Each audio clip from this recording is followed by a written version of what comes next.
यो धनचाउरीको हो हजुर यो हुने जग्गा नाउँ त यो गाउँपारी भन्छन् गाउँबारी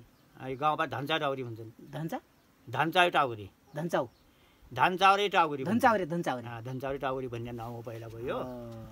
यो दार्माकोट भन्ने भयो दार्माकोट 1 नम्बर वडा भन्ने थाहा मेरो नाउँ परे पनि पत्ता लगाइन्छ ल ठिक छ हामी यति कुरा गर्छौँ है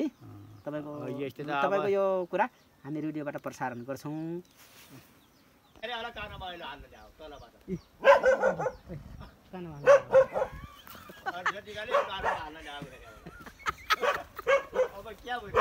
म छक्क परेँ अब सम्पूर्ण आम्दानी खानालाई अहिले अब यति आज बिरुवाले अब त्यो साथ दिएको छैन सानै छन्